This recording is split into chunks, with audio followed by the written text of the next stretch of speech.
Sir ప్రక్రియలో మిగిలిన 30% చాలా కీలకమన్నారు సీఎం రేవంత్ రెడ్డి. తన ఓటును కొడంగల్ని బదిలీకి చేసుకున్నట్లు చెప్పారు. భాషా ప్రయుక్త రాష్ట్రాలకు ముందు కొడంగల్ కర్ణాటకలో ఉండేదన్నారు సీఎం. సర్ ప్రక్రియ వల్ల గ్రామాల్లో దళితులు, గిరిజనుల ఓట్లు పోయే అవకాశం ఉందన్నారు. ఓటు పోతే సంక్షేమ పథకాలు ఆగిపోయే అవకాశం ఉందన్నారు. అందుకే ఎస్ఐఆర్ అయిపోయే వరకు ఎమ్మెల్యేలు గ్రామాల్లోనే ఉండమని చెప్పానన్నారు. ఇక ఎమ్మెల్యేలకు కావాలని గట్టిగా చెప్పానని చెప్పారు సీఎం రేవంత్ రెడ్డి.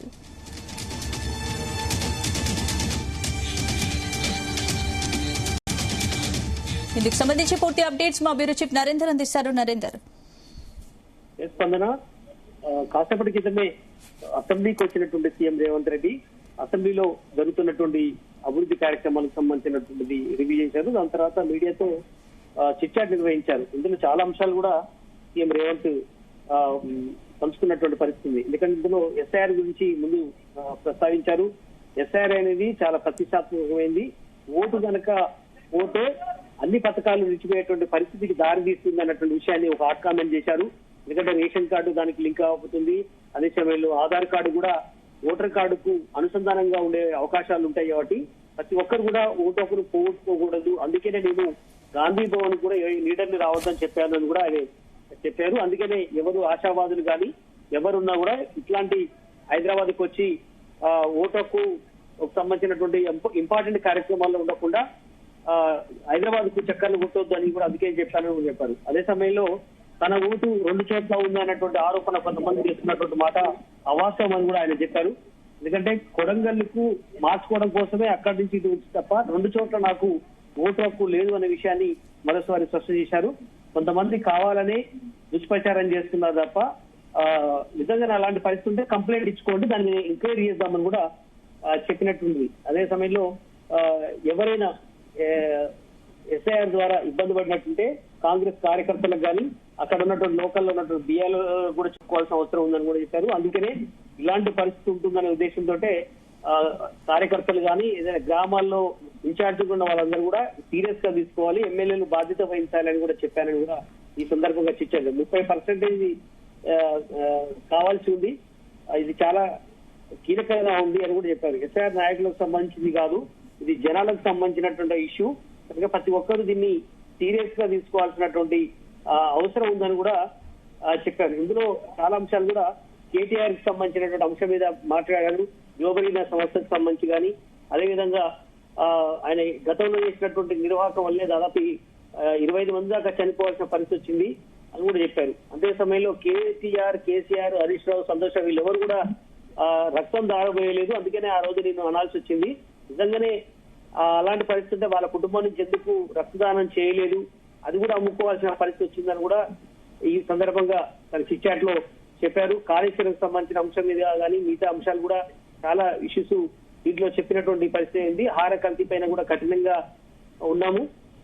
భవిష్యత్తులో దీని మీద కూడా ఇప్పటికే ఫుడ్ అడల్టరేషన్ సంబంధించినటువంటి ఒక కీలక సంక్షేమ కార్యక్రమం పెట్టాలనుకుంటున్నామని కూడా చెప్పారు.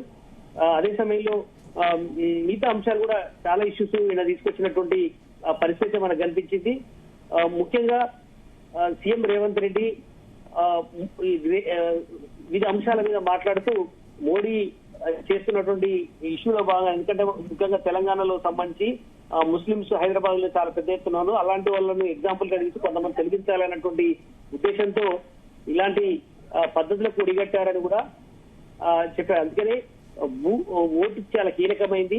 బూత్ ఇన్ఛార్జీలకు అధిక ప్రాధాన్యత ఇచ్చి పూర్తి స్థాయిలో దీన్ని సక్సెస్ఫుల్ గా చేయాల్సిన అవసరం ఉంది. బీజేపీ పాలిత ప్రాంతాల్లో అయితే చూసి చూడనట్టుగా వ్యవహరించారు. అదే కాంగ్రెస్ పాలిత ప్రాంతాల్లో అయితే వాళ్ళ సర్నేము 2 కూడా 2002కు ఇప్పటికి టాలీ చేస్తున్నటువంటి పరిస్థితి ఉంది. ఒకవేళ సర్నేము ఓన్లీ ఇనిషియల్ గా ఉంటే కూడా తీసేసే రైట్ వాళ్ళు ఇస్తున్నారు అధికారులకు అని కూడా ఆయన హాట్ కామెంట్ చేసినటువంటి పరిస్థితి కూడా ఉంది. కనుక ఎస్సీ మైనార్టీ ఓటు తొలగింపుకు బాధ్యత బీజేపీ తీసుకుంది. కాంగ్రెస్ నేతలు అందుకనే నిరంతర పర్యవేక్షణ చేయాల్సిన అవసరం ఉంది. మైనార్టీ ఓట్లు కానీ ఎస్సీ ఓట్లు కానీ పూర్తిగా కాంగ్రెస్ వైపు ఉన్నాయి. అందుకనే కాంగ్రెస్ ని టార్గెట్ చేస్తూ బీజేపీ బీఆర్ఎస్ ఒకటే, అందుకనే దీని మీద దాని మీద ఏం మాట్లాడట్లేదు అనే విషయం మీద కూడా చిట్ చాట్ లో చెప్పారు. అనగా ఓటే గుర్తింపు అధిక శాతం ఉంటుందంటే దాన్ని దృష్టిలో పెట్టుకుని ముందుకు వెళ్లాల్సిన అవసరం ఉందని కూడా ఇందులో చెప్పినటువంటి పరిస్థితి ఉంది. ఇందిరమ్మ ఇళ్ల విషయంలో కూడా కొంత క్లారిటీ ఇచ్చే ప్రయత్నం చేశారు. 5 లక్షలు ఊర్లోనే కాదు పట్టణాల్లో కూడా అదే సహకారం ఉంటుంది. సొంత ఇల్లు అంటే స్థలం ఉంటే, ఒకవేళ స్థలం కూడా లేని వాళ్ళకి మాత్రమే ఈ రకంగా 6 లక్షలు కట్టమని చెప్తున్నాము. అది కూడా ఇన్స్టాల్మెంట్ తప్ప అలాంటిది లేదు. ప్రతి ఒక్కరికి న్యాయం చేయాలనే ఉద్దేశంతో నువ్వు చేశామని కూడా ఏదున్నా చిత్తశుద్ధితోనే ఈ ఇందిరమ్మ ప్రభుత్వం ముందుకు వెళ్తుంది.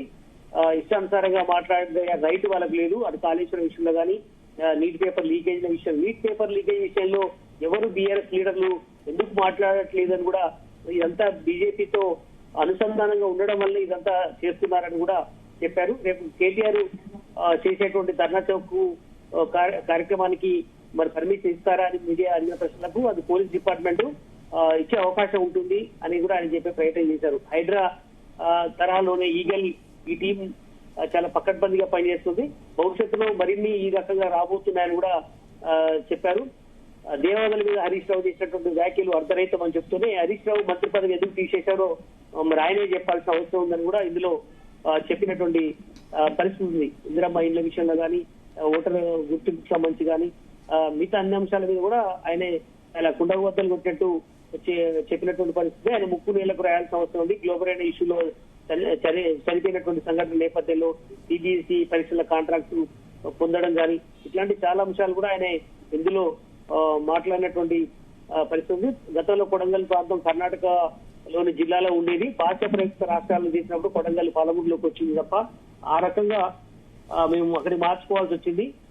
అది కూడా తన ఓటు మార్చుకోవాల్సిన పరిస్థితి దాని మీద కూడా మాట్లాడినటువంటి పరిస్థితి మనం చూస్తున్నాం.